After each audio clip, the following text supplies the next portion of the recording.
ओम नमो भगवते वासुदेवाय। जय श्री कृष्ण। राधे राधे। प्यारे भक्तों, आज आप सभी श्रवण करेंगे जन्माष्टमी की व्रत कथा। प्रत्येक वर्ष भाद्रपद माह के कृष्णा पक्ष की अष्टमी तिथि पर भगवान श्री कृष्ण जन्माष्टमी का त्यौहार बेहद उत्साह के साथ मनाया जाता है। इस दिन लड्डू गोपाल की पूजा की जाती है और व्रत करने का विधान है। धार्मिक मान्यता है कि भाद्रपद माह के अष्टमी तिथि पर भगवान श्री कृष्ण का अवतरण हुआ था। इस साल भाद्रपद माह के कृष्णा पक्ष की अष्टमी तिथि की शुरुआत 25 अगस्त 2024 दिन रविवार को रात 3:39 पर होगी। वहीं इसका समापन 26 अगस्त 2024 दिन सोमवार को रात 2:19 पर होगा। ऐसे में जन्माष्टमी 26 अगस्त को मनाई जाएगी। ये अब हम श्रवण करते हैं श्री कृष्ण जन्माष्टमी की व्रत कथा। इंद्र ने कहा, हे ब्रह्मा पुत्र, हे मुनियों में श्रेष्ठ, सभी शस्त्रों के ज्ञाता, हे देव, व्रतों में उत्तम उस व्रत को बताए जिस व्रत से मनुष्य को मुक्ति लाभ प्राप्त हो, तथा हे ब्राह्मण, उस व्रत से प्राणियों को भोग व मोक्ष भी प्राप्त हो। इंद्र की बातों को सुनकर नारद जी ने कहा, त्रेता युग के अंत में और द्वापर युग के आरंभ समय में निंदित कर्म को करने वाला कंस नाम का एक अत्यंत पापी दैत्य हुआ। उस दुष्ट व नीच कर्मी दुराचारी कंस की देवकी नाम की एक सुंदर बहन थी। देवकी के गर्भ से उत्पन्न 8वां पुत्र कंस का वध करेगा। नारद जी की बातें सुनकर इंद्र ने कहा, हे महामते, उस दुराचारी कंस की कथा का विस्तार पूर्वक वर्णन कीजिए। क्या यह संभव है कि देवकी के गर्भ से उत्पन्न 8वां पुत्र अपने मामा कंस की हत्या करेगा? इंद्र की स्नेह भरी बातों को सुनकर नारद जी ने कहा, हे अदिति पुत्र इंद्र, एक समय की बात है। उस दुष्ट कंस ने एक ज्योतिषी से पूछा कि ब्राह्मणों में श्रेष्ठ ज्योतिषी वृद्ध मेरी मृत्यु किस प्रकार और किसके द्वारा होगी? ज्योतिषी बोले, हे दानवों में श्रेष्ठ कंस, वासुदेव की धर्म पत्नी देवकी जो वक पटु है और आपकी बहन भी है, उसी के गर्भ से उत्पन्न उसका 8वां पुत्र जो कि शिशुओं को भी पराजित कर इस संसार में कृष्ण के नाम से विख्यात होगा, वही एक समय सूर्योदय काल में आपका वध करेगा। ज्योतिषी की बातें सुनकर कंस ने कहा, हे देवज, बुद्धिमानों में अग्रण्य, अब आप बताएं कि देवकी का 8वां पुत्र किस मास में किस दिन मेरा वध करेगा? ज्योतिषी बोले, हे महाराज, माघ मास की शुक्ला पक्ष की तिथि को 16 कलाओं से पूर्ण श्री कृष्ण से आपका युद्ध होगा। उसी युद्ध में वे आपका वध करेंगे। इसलिए हे महाराज, आप अपनी रक्षा यत्न पूर्वक करें। इतना बताने के पश्चात नारद जी ने इंद्र से कहा, ज्योतिषी द्वारा बताए गए समय पर ही कंस की मृत्यु कृष्ण के हाथ से निसंदेह होगी। तब इंद्र ने कहा, हे मुनि, उस दुराचारी कंस की कथा का वर्णन कीजिए और बताइए कि कृष्ण का जन्म कैसे होगा तथा कंस की मृत्यु कृष्ण द्वारा किस प्रकार होगी। इंद्र की बातों को सुनकर नारद जी ने पुनः कहना प्रारंभ किया। उस दुराचारी कंस ने अपने एक द्वारपाल से कहा, मेरी इस प्राणों से प्रिय बहन की पूर्ण सुरक्षा करना। द्वारपाल ने कहा, ऐसा ही होगा। कंस के जाने के पश्चात उसकी छोटी बहन दुखित होते हुए जल लेने के बहाने घड़ा लेकर तालाब पर गई। उस तालाब के किनारे एक घनघोर वृक्ष के नीचे बैठकर देवकी रोने लगी। उसी समय एक सुंदर स्त्री जिसका नाम यशोदा था, उसने आकर देवकी से प्रिय वाणी में कहा, हे कांते, इस प्रकार तुम क्यों विलाप कर रही हो? अपने रोने का कारण मुझसे बताओ। तब दुखित देवकी ने यशोदा से कहा, हे बहना, नीच कर्मों में आसक्त दुराचारी मेरा ज्येष्ठ भ्राता कंस है।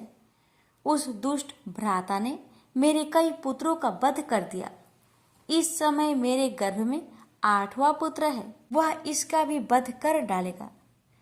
इस बात में किसी प्रकार का संशय या संदेह नहीं है, क्योंकि मेरे ज्येष्ठ भ्राता को यह भय है कि मेरे अष्टम पुत्र से उसकी मृत्यु अवश्य होगी। देवकी की बातें सुनकर यशोदा ने कहा, हे बहन, विलाप मत करो, मैं भी गर्भवती हूँ। यदि मुझे कन्या हुई तो तुम अपने पुत्र के बदले उस कन्या को ले लेना। इस प्रकार तुम्हारा पुत्र कंस के हाथों मारा नहीं जाएगा। तदंतर कंस ने अपने द्वारपाल से पूछा, देवकी कहाँ है? इस समय वह दिखाई नहीं दे रही है। तब द्वारपाल ने कंस से नम्र वाणी में कहा, हे महाराज, आपकी बहन जल लेने तालाब पर गई हुई है। यह सुनते ही कंस क्रोधित हो उठा और उसने द्वारपाल को उसी स्थान पर जाने को कहा जहां वह गई हुई है। द्वारपाल की दृष्टि तालाब के पास देवकी पर पड़ी। तब उसने कहा कि आप किस कारण से यहाँ आई है। उसकी बातें सुनकर देवकी ने कहा कि मेरे गृह में जल नहीं था, जिसे लेने में जलाशय पर आई हूँ। इसके पश्चात देवकी अपने गृह की ओर चली गई। कंस ने पुनः द्वारपाल से कहा कि इस गृह में मेरी बहन की तुम पूर्णतः रक्षा करो। अब कंस को इतना भय लगने लगा कि गृह के भीतर दरवाजों में विशाल ताले बंद करवा दिए और दरवाजे के बाहर दैत्यों और राक्षसों को पहरेदारी के लिए नियुक्त कर दिया।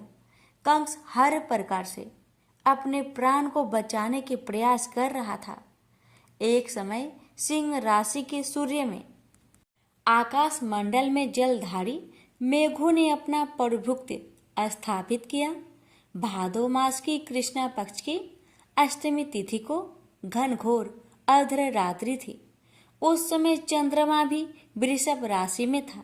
रोहिणी नक्षत्र बुधवार के दिन सौभाग्य योग से संयुक्त चंद्रमा के आधी रात में उदय होने पर आधी रात के उत्तर एक घड़ी जब हो जाए तो श्रुति स्मृति पूर्णोक्त फल निस्संदेह प्राप्त होता है।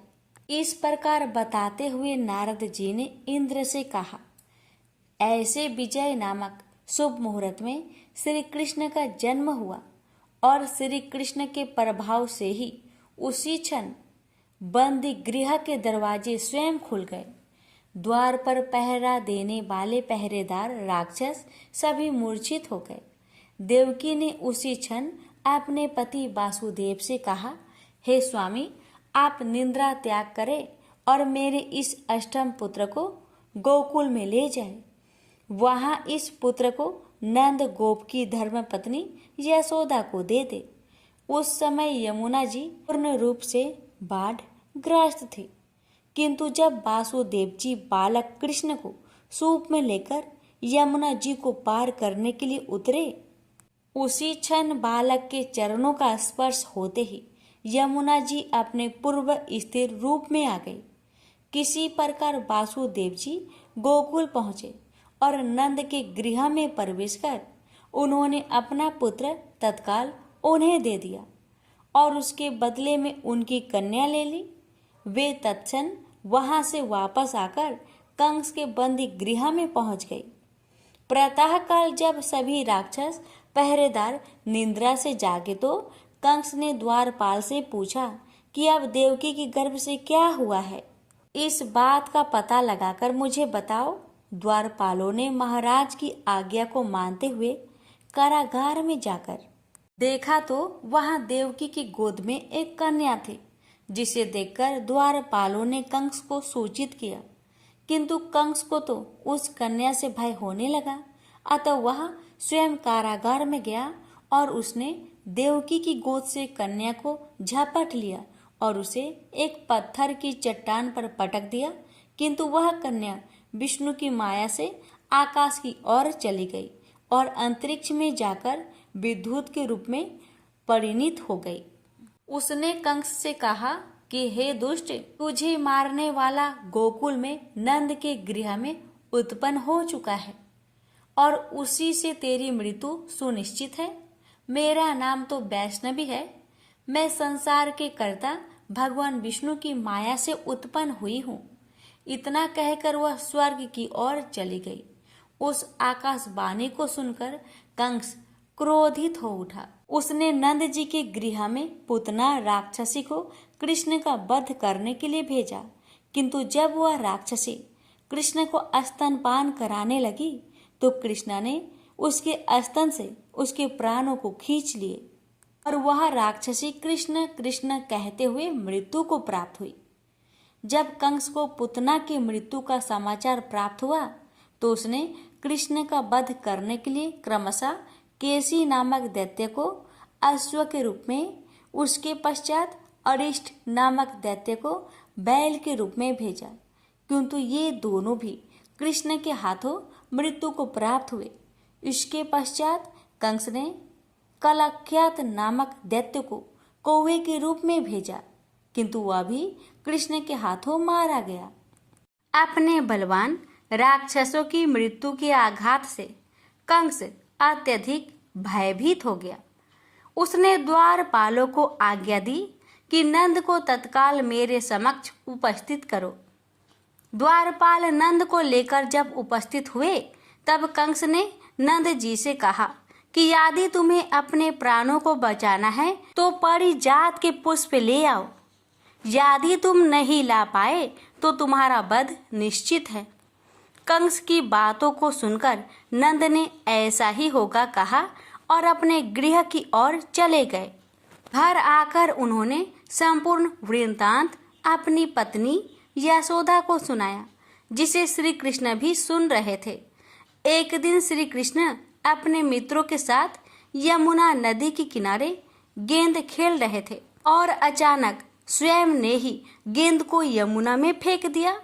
यमुना में गेंद फेंकने का मुख्य उद्देश्य यही था कि वे किसी प्रकार पारिजात पुष्प को ले आए, अतः वे कदम के वृक्ष पर चढ़कर यमुना में कूद पड़े। कृष्ण के यमुना में कूदने का समाचार श्रीधर नामक गोपाल ने यशोदा को सुनाया। यह सुनकर यशोदा भागती हुई यमुना नदी के किनारे आ पहुंची और उसने यमुना नदी की प्रार्थना करते हुए कहा, हे यमुना, यदि मैं बालक को देखूंगी तो भाद्रपद मास की रोहिणी युक्त अष्टमी का व्रत अवश्य करूंगी, क्योंकि दया, दान, सज्जन प्राणी, ब्राह्मण कुल में जन्मे, रोहिणी युक्त अष्टमी, गंगा जल एकादशी, गया श्राद्ध और रोहिणी व्रत ये सभी दुर्लभ है। हजारों अश्वमेध यज्ञ, शास्त्रों राजसूय यज्ञ, दान, तीर्थ और व्रत करने से जो फल प्राप्त होता है वह सब कृष्णाष्टमी के व्रत को करने से प्राप्त हो जाता है। यह बात नारद ऋषि ने इंद्र से कही। इंद्र ने कहा, हे मुनियों में श्रेष्ठ नारद, यमुना नदी में कूदने के बाद उस बालक रूपी कृष्ण ने पाताल में जाकर क्या किया, यह संपूर्ण वृत्तांत भी बताए। नारद ने कहा, हे इंद्र, पाताल में उस बालक से नागराज की पत्नी ने कहा कि तुम यहाँ पर क्या कर रहे हो, कहाँ से आए हो और यहाँ आने का क्या प्रयोजन है। नागपत्नी बोली, हे कृष्ण, क्या तूने भूत कीरा की है जिसमें अपना समस्त धन हार गया है? यदि यह बात ठीक है तो कंकर, मुकुट और मणियों का हार लेकर अपने गृह में चले जाओ, क्योंकि इस समय मेरे स्वामी शयन कर रहे हैं। यदि वे उठ गए तो वे तुम्हारा भक्षण कर जाएंगे। नागपत्नी की बातें सुनकर कृष्ण ने कहा, हे कांते, मैं किस प्रयोजन से यहाँ आया हूँ वह वृत्तांत मैं तुम्हें बताता हूँ। समझ लो, मैं कालिया नाग के मस्तक को कंस के साथ धूत में हार चुका हूँ। और वही लेने में यहाँ आया हूँ। बालक कृष्ण की इस बात को सुनकर नाग पत्नी अत्यंत क्रोधित हो उठी और अपने सोए हुए पति को उठाते हुए उसने कहा, हे स्वामी, आपके घर यह शत्रु आया है, अतः आप इसका हनन कीजिए। अपनी स्वामिनी की बातों को सुनकर कालिया नाग निद्रावस्था से जाग पड़ा और बालक कृष्ण से युद्ध करने लगा। इस युद्ध में कृष्ण को मूर्छा आ गई। उसी मूर्छा को दूर करने के लिए उन्होंने गरुड़ का स्मरण किया। स्मरण होते ही गरुड़ वहां आ गए। श्री कृष्ण अब गरुड़ पर चढ़कर कालिया नाग से युद्ध करने लगे और उन्होंने कालिया नाग को युद्ध में पराजित कर दिया। अब कालिया नाग ने भली भांति जान लिया था कि मैं जिनसे युद्ध कर रहा हूँ वे भगवान विष्णु के अवतार श्री कृष्ण ही है। अतः उन्होंने कृष्ण के चरणों में साष्टांग प्रणाम किया और परिजात से उत्पन्न बहुत से पुष्प को मुकुट में रखकर कृष्ण को भेंट किया। जब कृष्ण चलने को हुए तब कालिया नाग की पत्नी ने कहा, हे स्वामी, मैं कृष्ण को नहीं जान पाई। हे जनार्दन, मंत्र सहित, क्रिया रहित, भक्ति भाव रहित मेरी रक्षा कीजिए। हे प्रभु, मेरे स्वामी मुझे वापस दे दीजिए।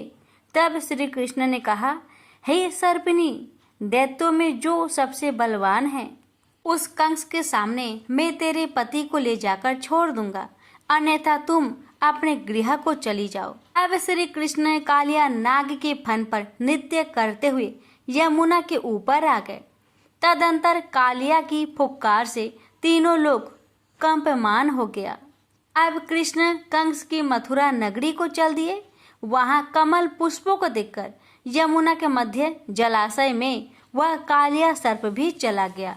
इधर कंस भी विस्मित हो गया तथा कृष्ण प्रसन्नचित होकर गोकुल लौट आए। उनके गोकुल आने पर उनकी माता यशोदा ने विभिन्न प्रकार के उत्सव किए। अब इंद्र ने नारद जी से पूछा कि हे महामुने, संसार के प्राणी बालक श्री कृष्ण के आने पर अत्यधिक आनंदित हुए। आखिर श्री कृष्ण ने क्या क्या चरित्र किया वह सभी आप मुझे बतलाने की कृपा करें। नारद ने इंद्र से कहा, मन को हरने वाला मथुरा नगर यमुना नदी के दक्षिण भाग में स्थित है। वहाँ कंस का महाबलशाली भाई चाणूर रहता था। उस चाणूर से श्री कृष्ण के मल्ल युद्ध की घोषणा की गई। हे इंद्र, कृष्ण एवं चाणूर का मल्ल युद्ध अत्यंत आश्चर्यजनक था। चाणूर की अपेक्षा कृष्ण बाल रूप में थे। भेरी, शंख और मृदंग के शब्दों के साथ कंस और केसी इस युद्ध को मथुरा की जनसभा के मध्य में देख रहे थे। श्री कृष्ण ने अपने पैरों को चाणूर के गले में फंसाकर उसका वध कर दिया। चाणूर की मृत्यु के पश्चात उनका मल्ल युद्ध केसी के साथ हुआ। अंत में केसी भी युद्ध में श्री कृष्ण के द्वारा मारा गया। केसी के मृत्यु उपरांत मल्ल युद्ध देख रहे सभी प्राणी श्री कृष्ण के जय जयकार करने लगे। बालक कृष्ण द्वारा चाणूर और केसी का वध होना कंस के लिए अत्यंत हृदय विदारक था। अतः उसने सैनिकों को बुलाकर उन्हें आज्ञा दी कि तुम सभी अस्त्र शस्त्रों से सुसज्जित होकर कृष्ण से युद्ध करो। हे इंद्र, उसी क्षण श्री कृष्ण ने गरुड़, बलराम तथा सुदर्शन चक्र का ध्यान किया, जिसके परिणाम स्वरूप बलदेव जी सुदर्शन चक्र लेकर गरुड़ पर आरूढ़ हो आए। उन्हें आता देख बालक कृष्ण ने सुदर्शन चक्र को उनसे लेकर स्वयं गरुड़ की पीठ पर बैठकर न जाने कितने ही राक्षसों और दैत्यों का वध कर दिया। कितनों के शरीर अंग भंग कर दिए। इस युद्ध में श्री कृष्ण और बलदेव ने असंख्य दैत्यों का वध किया।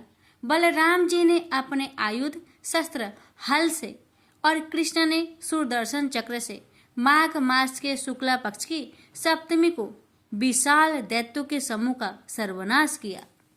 जब अंत में केवल दुराचारी कंस ही बच गया तो कृष्ण ने कहा, हे दुष्ट, अधर्मी, दुराचारी, अब मैं इस महायुद्ध स्थल पर तुझसे युद्ध कर तथा तेरा वध कर इस संसार को तुझसे मुक्त कराऊंगा। यह कहते हुए श्री कृष्ण ने उसके केसों को पकड़ लिया और कंस को घुमाकर पृथ्वी पर पटक दिया, जिससे वह मृत्यु को प्राप्त हुआ। कंस के मरने पर देवताओं ने शंख घोष व पुष्प वृष्टि की। वहां उपस्थित समुदाय श्री कृष्ण की जय जयकार कर रहा था। कंस की मृत्यु पर नंद, देवकी, वासुदेव, यशोदा और इस संसार के सभी प्राणियों ने हर्ष पर्व मनाया। प्रेम से बोलिए श्री कृष्ण भगवान जी की जय। अब जानते हैं श्री कृष्ण जन्माष्टमी की पूजन विधि के बारे में। इस दिन सुबह जल्दी उठकर घर के मंदिर को अच्छे से साफ कर ले। फिर एक साफ चौकी पर पीले रंग का वस्त्र बिछाए और चौकी पर बाल गोपाल की प्रतिमा स्थापित करें। इस दिन बाल गोपाल की अपने बेटे की तरह सेवा करे। उन्हें झूला झुलाए, लड्डू और खीर का भोग लगाए। रात 12 बजे के करीब भगवान कृष्ण की विधि विधान से पूजा करे। उन्हें घी, मिश्री, माखन, खीर इत्यादि चीजों का भोग लगाए। कृष्ण जी के जन्म की कथा सुने, उनकी आरती उतारे और अंत में प्रसाद सबको वितरित कर दे। अगर आपको कथा अच्छी लगी हो, वीडियो को लाइक शेयर अवश्य करें। प्रेम से बोलिए जय श्री कृष्ण, राधे राधे। ये बात उस समय की है कि जब राधिका पति भगवान श्री कृष्ण के मन में दूध पीने की इच्छा होने लगी, तब भगवान ने अपने वाम भाग से लीला पूर्वक सुरभि गौ को प्रकट किया।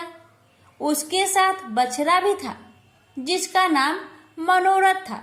उस स्वतसा गौ को सामने देख श्री कृष्ण के पार्षद सुदामा ने एक रत्नमयी पात्र में उसका दूध दोहा और उस सुरभि से दोहे गए स्वादिष्ट दूध को स्वयं भगवान श्री कृष्ण ने पिया। ऋतु तथा बुढ़ापा हरने वाला वह दूध अमृत से भी बढ़कर था। सहसा दूध का वह पात्र हाथ से छूटकर गिर पड़ा और पृथ्वी पर सारा दूध फैल गया। उस दूध से वहां एक सरोवर बन गया जो गोलोक में क्षीर सरोवर के नाम से प्रसिद्ध हुआ। गोपिकाओं और श्री राधा के लिए वह कीरा सरोवर बन गया। उस कीरा सरोवर के घाट दिव्य रत्नों द्वारा निर्मित थे। भगवान की इच्छा से उसी समय असंख्य कामधेनु गौ प्रकट हो गई।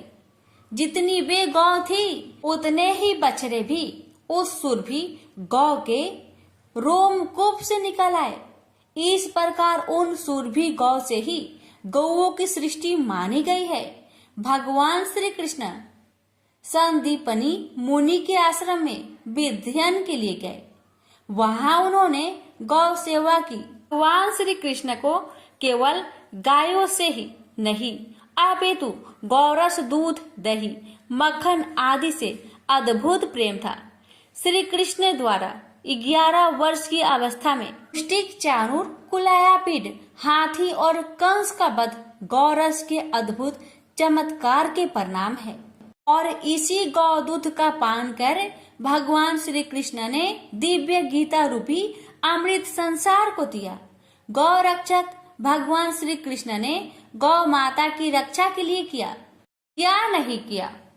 उन्हें दावानल से बचाया। इंद्र के कोप से गायों और ब्रजवासियों की रक्षा के लिए गिरिराज गोवर्धन को कनिष्ठा उंगली पर उठाया। अब देवराज इंद्र ने ऐरावत हाथी की सूर्य के द्वारा लाए गए आकाश गंगा के जल से तथा कामधेनु ने अपने दूध से उनका अभिषेक किया और कहा कि जिस प्रकार देवों के राजा देवेंद्र है उसी प्रकार आप हमारे राजा गोविंद हैं। भगवान श्री कृष्ण का बाल्य जीवन गौ सेवा में बीता, इसलिए उनका नाम गोपाल पड़ा।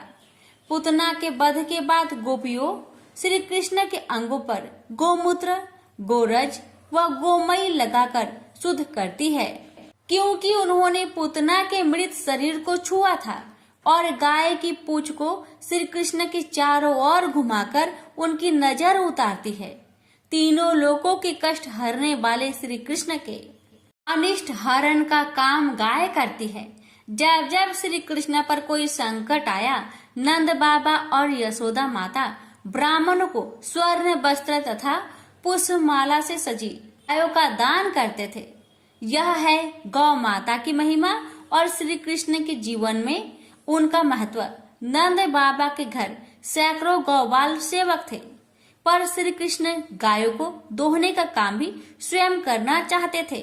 कन्हैया ने आज माता से गाय चराने के लिए जाने की जिद की और कहने लगे कि भूख लगने पर वे वन में तरह तरह के फलों के वृक्ष से फल तोड़कर खा लेंगे। पर माँ का हृदय इतने छोटे और सुकुमार बालक के सुबह से शाम तक वन में रहने की बात से डर गया और वह कन्हैया को कहने लगी कि तुम इतने छोटे छोटे पैरों से सुबह से शाम तक वन में कैसे चलोगे? लौटते समय तुम्हें रात हो जाएगी। तुम्हारा कमल के समान सुकुमार शरीर कड़ी धूप में कुम्हला जाएगा। परंतु कन्हैया के पास तो माँ के हर सवाल का जवाब था। वह माँ की सौगंध खाकर कहते हैं कि ना तो मुझे धूप लगती है और न ही भूख, और वह माँ का कहना न मानकर गौचरण की अपनी हाट पर अड़े रहे। मोर मुकुटी बनमाली पीताम्बरधारी श्री कृष्ण यमुना में अपने हाथों से मल कर गायों को स्नान कराते, अपने पीताम्बर से ही गायों का शरीर पोंछते, सहलाते और बछड़ों को गोद में लेकर उनका मुख काटते और पुष्प गुच्छ गुजा आदि से उसका श्रृंगार करते। तृण एकत्र कर स्वयं अपने हाथों से उन्हें खिलाते। गायों के पीछे वन वन में वह नित्य नंगे पांव उस कंकर कंटक सहते हुए उन्हें चराते जाते। गाय तो उनकी आराध्य है और आराध्य का अनुगमन जूते पहनकर तो होता नहीं। परम ब्रह्मा श्री कृष्ण गायों को चराने के लिए जाते समय अपने हाथ में कोई छड़ी आदि नहीं रखते थे, केवल बंसी लिए हुए गाय चराने जाते थे। वह गायों के पीछे पीछे ही जाते हैं और गायों के पीछे पीछे ही लौटते हैं। वह गायों को मुरली सुनाते हैं।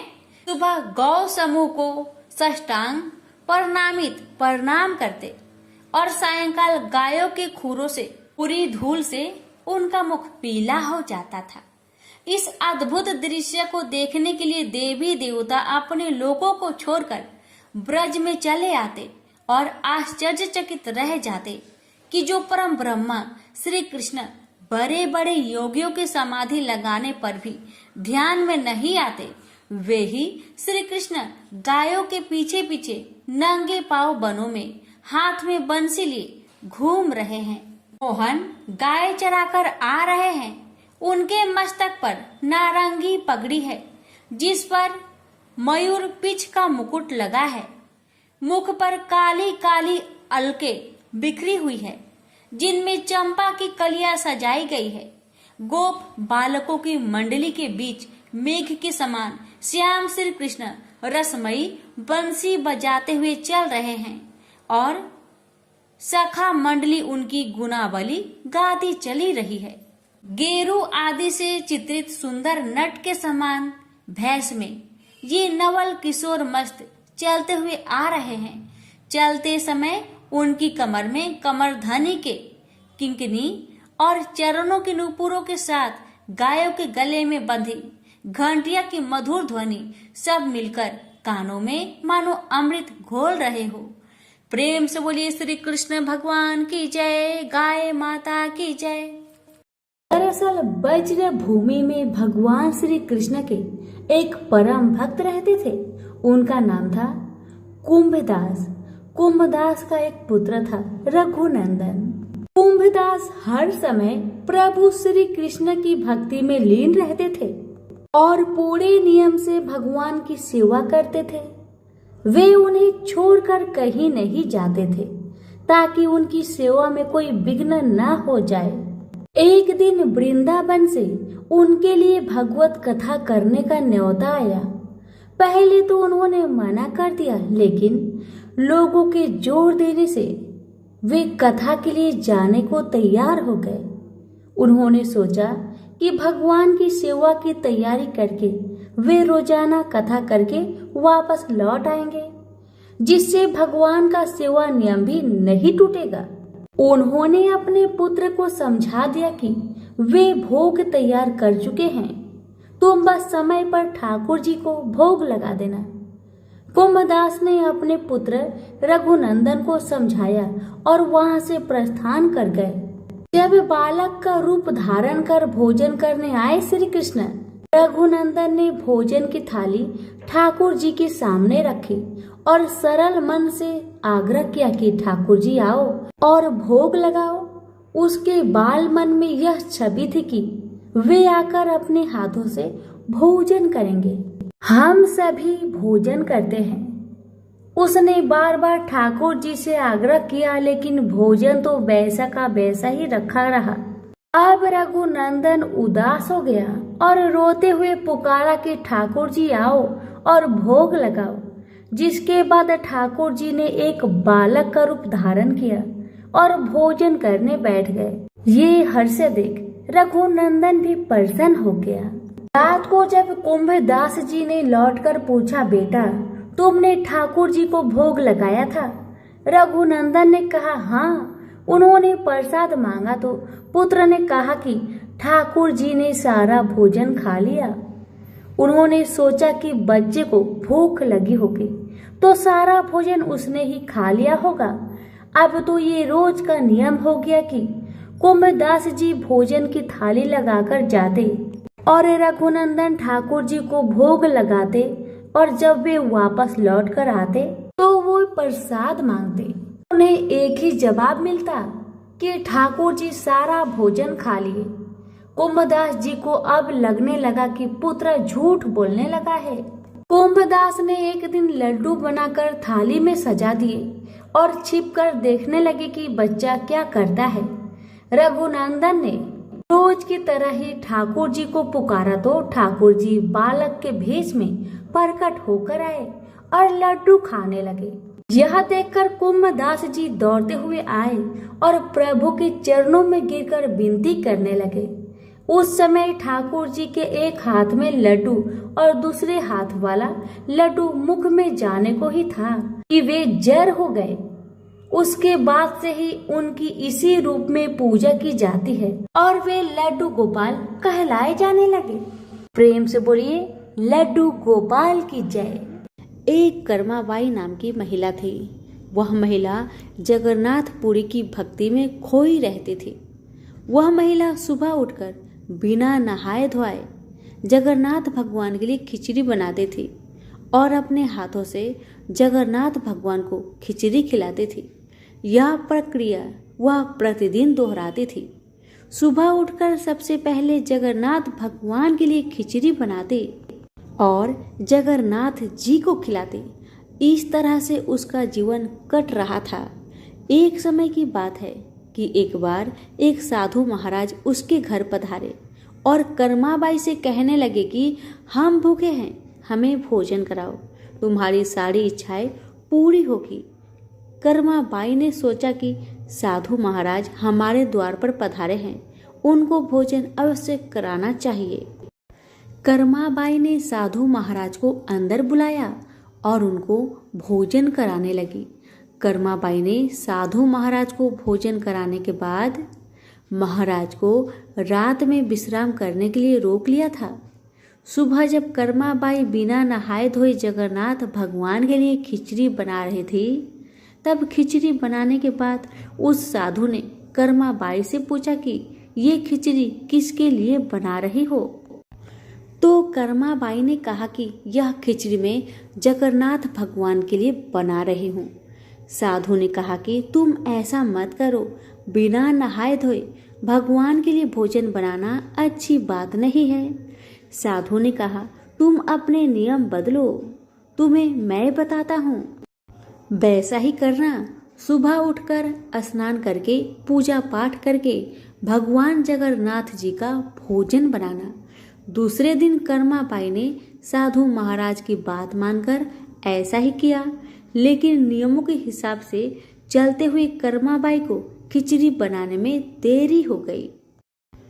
दोपहर के खाने के समय कर्माबाई ने जगन्नाथपुरी भगवान को खिचड़ी खिलाई थी और जब जगन्नाथपुरी भगवान खिचड़ी खा ही रहे थे तब उनका दोपहर का भोजन का समय हो गया। वह खिचड़ी खाने के बाद बिना पानी पिए मंदिर में चले गए थे। जब भक्तों ने देखा, पंडित जी ने देखा कि जगन्नाथ भगवान के मुख में खिचड़ी लगी है, सभी लोगों ने और पंडितों ने भगवान से प्रार्थना की कि आपके मुख में खिचड़ी क्यों लगी है।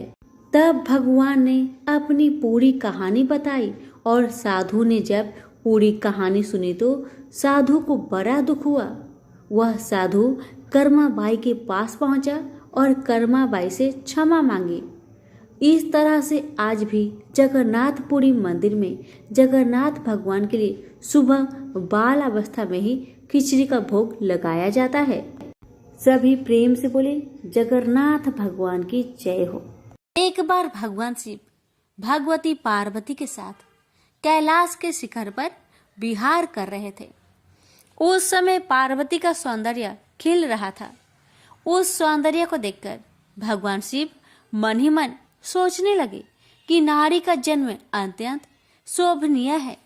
फिर उन्होंने प्रेम से विभोर होकर पार्वती का मुखमंडल स्पर्श करते हुए कहा, प्रिय, तुम्हारी कृपा से मेरी सारी मनोकामनाएं पूर्ण हो चुकी है, कुछ भी शेष नहीं रहा। फिर भी मेरी एक इच्छा है, तुम उसे पूर्ण कर दो। तब पार्वती ने कहा, शंभो, आपकी कौन सी इच्छा है, बताइए, मैं अवश्य उसे पूर्ण करूंगी। अब शिव ने अपनी इच्छा बताते हुए कहा, देवी, मेरी इच्छा है कि तुम मृत्यु लोक में पुरुष का रूप में अवतरित हो और मैं स्त्री रूप में अवतरित होऊंगा। इस समय जिस प्रकार मैं तुम्हारा पति हूँ तथा तुम मेरी प्राण प्रिय पत्नी हो, उसी प्रकार का दाम्पत्य प्रेम उस समय भी हो। यही मेरी इच्छा है, तुम इसे पूर्ण करो। भगवान शिव की बात सुनकर भगवती पार्वती मुस्कुरा उठी। उन्होंने शिव को आश्वासन देते हुए कहा, प्रभु, आपकी इच्छा को पूर्ण करने के लिए मैं अवश्य मृत्यु लोक में पुरुष रूप में अवतरित होंगी। आपकी प्रसन्नता के लिए मैं पृथ्वी पर वासुदेव के घर में पुरुष रूप में श्री कृष्ण होकर जन्म लूंगी।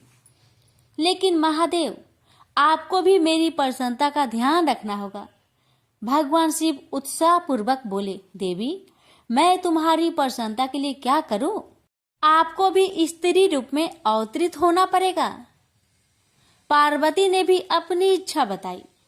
भगवान शिव अत्यंत प्रसन्न होकर बोले, शिवे, तुम्हारी पुरुष रूप से श्री कृष्ण के रूप में अवतरित होने पर मैं भी स्वयं तुम्हारी प्राण सदृश वृषभानु की पुत्री राधा के रूप में प्रकट होकर तुम्हारे साथ विहार करूंगा। और इसके साथ साथ मेरी 8 मूर्तियां भी रुक्मणी, सत्यभामा, जाम्बंती 8 पटरानियों के रूप में मृत्यु लोक में अवतरित होंगे।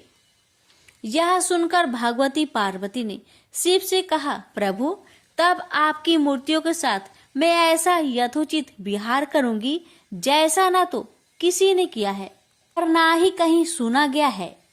विजया और जया नामक मेरी दोनों सखियां उस समय श्रीदाम एवं वासुदाम नाम से पुरुष रूप से प्रतिष्ठित होगी। पूर्व काल में विष्णु जी के साथ मेरी प्रतिज्ञा हुई है, जिसके अनुसार वे उस समय जब मैं श्री कृष्ण होंगी वो मेरे बड़े भाई होंगे। वे महान बलशाली तथा आयुध धारण करने वाले बलराम के नाम से प्रसिद्ध होंगे। इस प्रकार मैं पृथ्वी पर अवतरित होंगी और देवताओं के कार्य संपन्न करूंगी तथा अंत में महान कीर्ति स्थापित करके पृथ्वी से वापस चली जाऊंगी। पूर्व काल में भगवती और विष्णु जी ने युद्ध में जिन राक्षसों का संहार किया था, वे द्वापर के अंत में बहुत से राजाओं के रूप में उत्पन्न हो गए। उनके भार को न सह सकने के कारण पृथ्वी गौरूप धारण कर समस्त देवताओं के साथ ब्रह्मा जी के पास गई। पृथ्वी को साथ लेकर ब्रह्मा जी कैलाश पर पहुंचे। वहां उन्होंने भगवती से राक्षसों का संहार करने का निवेदन किया। तब भगवती ने कहा, ब्राह्मण, मैं स्त्री स्वरूप में उन राजाओं का वध नहीं कर सकती, क्योंकि उन्होंने भक्ति पूर्वक मेरे स्त्री स्वरूप का ही आश्रय ग्रहण किया है। लेकिन हाँ, मेरी जो भद्रकाली मूर्ति है वह वासुदेव के घर में पुरुष रूप में जन्म लेगी। वासुदेव की पत्नी देवकी के गर्भ से श्याम अवतार लेंगे। वे कंस आदि दुष्ट राजाओं का संहार करेंगे। भगवान विष्णु भी अपने अंश से उत्पन्न होकर महाबली अर्जुन के रूप में प्रसिद्ध होंगे। धर्मराज युधिष्ठिर होंगे। पवन देव भीमसेन तथा अश्वनी कुमारों के अंश से नकुल और सहदेव उत्पन्न होंगे। ये सब धर्मपरायण होंगे। दुष्ट दुर्योधन आदि का पांडवों से युद्ध होगा। मैं युद्ध में माया फैलाकर रणभूमि में उपस्थित होकर परस्पर मारने की इच्छा वाले उन दुष्ट राजाओं का संहार कर दूंगी। मेरी भक्ति में लीन रहने वाले पुण्यात्मा तथा धर्मनिष्ठ पांडुपुत्र पांचों भाई बच जाएंगे। इस प्रकार मैं सभी पापी राजाओं का संहार कर डालूंगी। पृथ्वी को भार मुक्त कर पुनः यहाँ चली आऊंगी। हे जगत पते, मैं लोक कल्याण के लिए इस प्रकार का कार्य करूंगी। आप विष्णु जी के पास जाकर उनसे प्रार्थना कीजिए कि वे मानव देह धारण कर पांडु पत्नी के गर्भ से शीघ्र पृथ्वी पर अवतरित हो। भगवती के इस प्रकार कहने पर ब्रह्मा जी भगवान विष्णु के पास पहुंचे और उनसे पृथ्वी पर अवतरित होने के लिए प्रार्थना की। तब भगवान विष्णु ने उन्हें आश्वासन दिया कि मैं इंद्र देव के द्वारा कुंती के गर्भ से मानव रूप धारण कर अवतरित होऊंगा।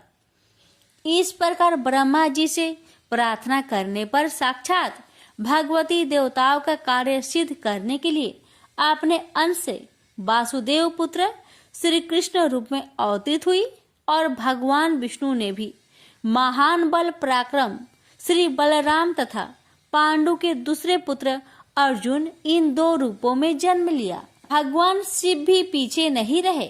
उन्होंने श्री वृषभानु गोप के घर में अपनी लीला से स्त्री रूप से जन्म लिया और राधा नाम से विख्यात हुए। उन्होंने प्रतिदिन कृष्ण के पास जाकर प्रेम पूर्वक उन्हें अपनी गोद में बैठाकर अत्यंत आदर से उन्हें देखा करती। प्रेम से बोलिए उमापति शंकर भगवान की जय। जय श्री कृष्ण। राधे राधे।